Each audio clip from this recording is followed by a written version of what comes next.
Glad you could join us. We've been looking at John, and we're looking at John 16 on Pentecost, and we want just to think about certain aspects. But before we start there, can you remember what your first day at school was like? Okay, now come down a generation. What were you like when you sent your child off to their first day at school?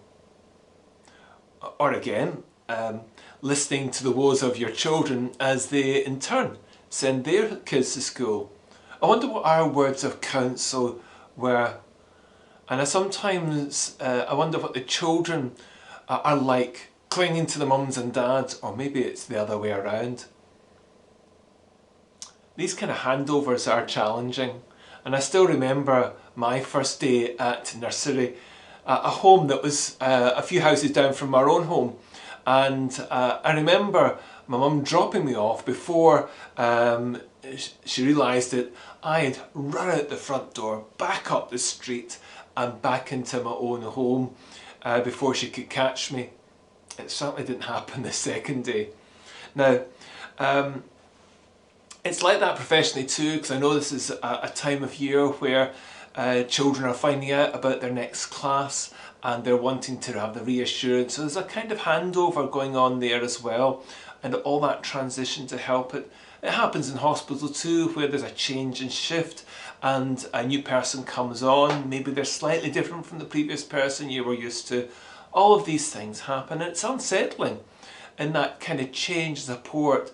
And two things can come out of that. We can sometimes feel isolated because we suddenly feel we're on our own again, or we become quite insular and inward looking. And it happens in our story. It was happening in the early church too, who was reading this for the first time. And we're probably feeling it as well, acutely after all this pandemic. So what I hope to take from this passage is how, with God's help, we can move out of those feelings of being isolated and inward looking, where we have felt on our own, and now think more about others and have that emotional energy and capacity to react and support to others, where they've shrunk into themselves and they don't realise that there's more to life than they would ever imagine. Now imagine what it was like for Jesus' followers adjusting to this news. The disciples had a wake-up call, and this cosy group wasn't going to last. There was going to be that physical separation from their mentor and rabbi, and what a wrench that would be. Again, while we listen into the conversation between Jesus and his followers, it's a conversation that would help the early church as they observed it in this story. It was a crucial step in the life of the church. Here the gospel story turns up on their doorstep in this new scroll, and instead of all the snippets that were heard around campfires and upper rooms, they now had this scroll that was introducing them to a friend all over again. And they heard these stories being told by one of the closest followers of Jesus, John himself. And yet it came at a time when they were being thrown out of their usual places of worship. Imagine, they had access before to listening to the Old Testament, the only source that would give them a connection to teaching them about their faith, and they no longer could listen to it. So what a relief that this gospel scroll turns up and reminds them of why they started on this journey of faith, but to discover that Jesus was present by his Spirit. Imagine for us with this pandemic, we've had a taste of what that was like, where we could no longer gather for public worship or have that connection with others. And the memories of the past years of journeying with others, the comfort of these walls, the comfort of being able to move forward together, knowing that this was a sanctuary we could come to. Imagine if you could never come back. And that's how the first followers felt. There was no going back. And if they did not have access to the Old Testament to hear God's word, then how were they going to continue staying strong in their faith? Well, God's Spirit for one. Up until then, There was a strong belief that God's Spirit was reserved for the privilege for kings, prophets and priests, and was not easily available to others. But when the coming of Jesus, we begin to hear that God wanted to change that forever, and God's presence was now for all God's people. Do we realise how accessible God is because of Pentecost? So why is God's Spirit such a game changer? Well, it deals with those feelings of sense of isolation and that we're alone, and it turns our perspective from looking in on ourselves to looking out for others. And the big news in this conversation between Jesus and the disciples is that while he left them in person, he will still be with them through the Spirit. Imagine Jesus' followers in the early church reading these words and hearing of this story. They suddenly realised that their church, which was probably on the west coast of Turkey, modern day Turkey, miles from Jerusalem, was here being revealed to them, that Jesus' Spirit was with them right there. So as they walked down that street, it was Jesus' Spirit that was with them, and that they would go to the ends of the earth. Maybe we need to connect with the Spirit more and realise that we need to realise as we leave this sanctuary, this building, that God's Spirit goes with us and goes before us. God's Spirit will speak to us and remind us of our thoughts and feelings that He is near.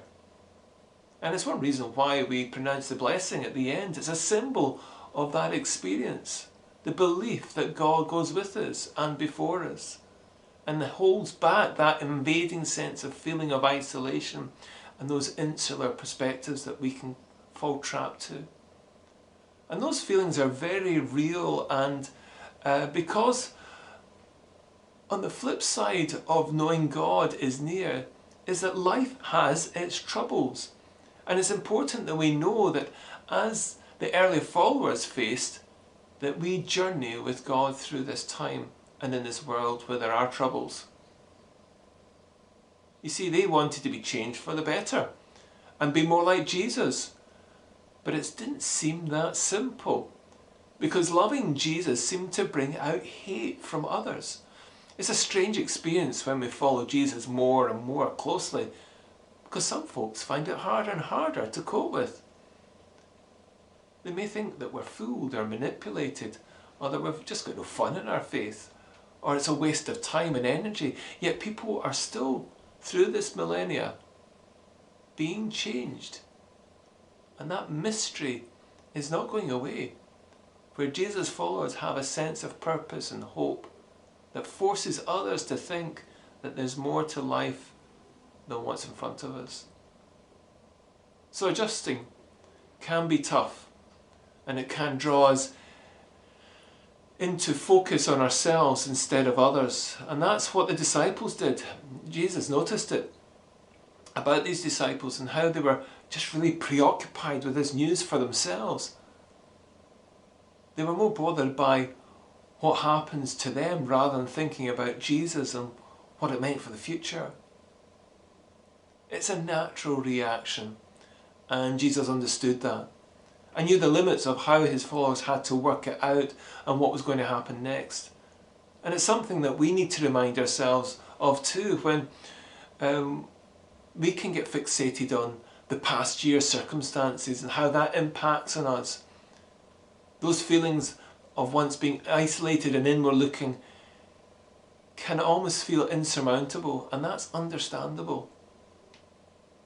Some of us may have felt at breaking point, or having almost a chronic resignation.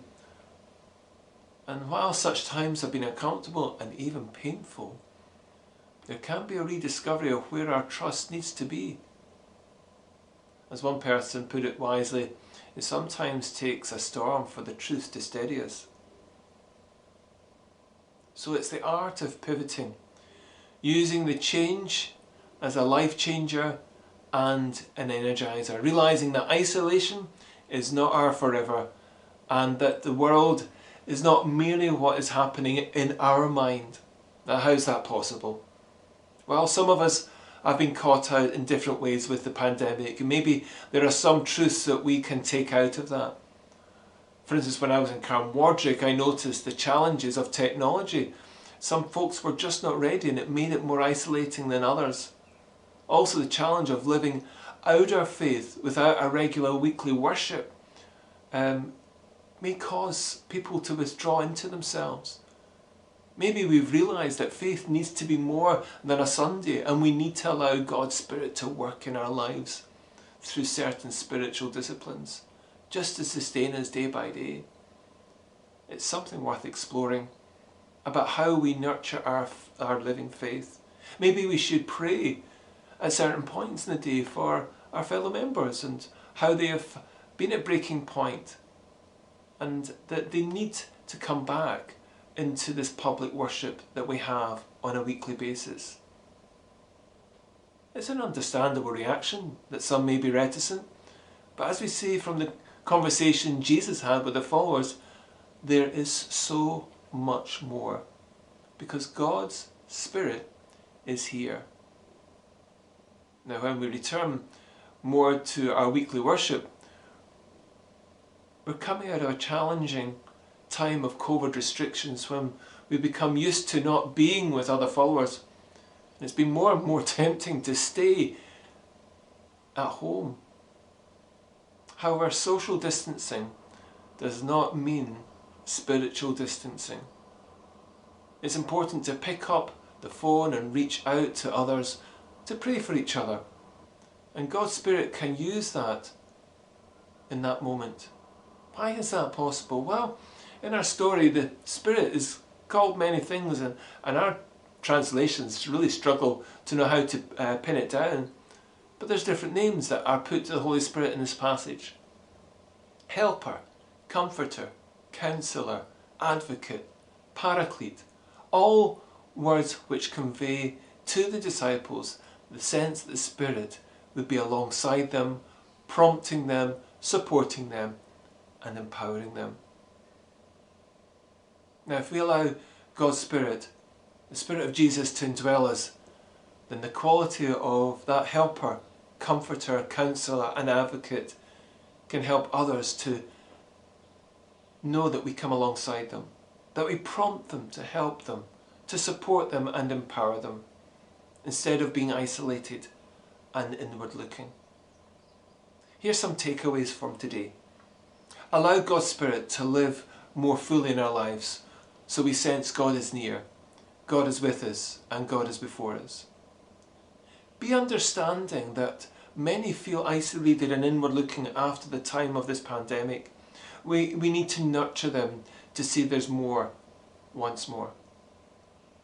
And take the time to be a comforter, a counsellor, a helper, and an advocate for others. Think of practical ways how that could be possible. And by doing so, you bring God near, and God's Spirit is among us as a result. Take care, and thanks for joining us.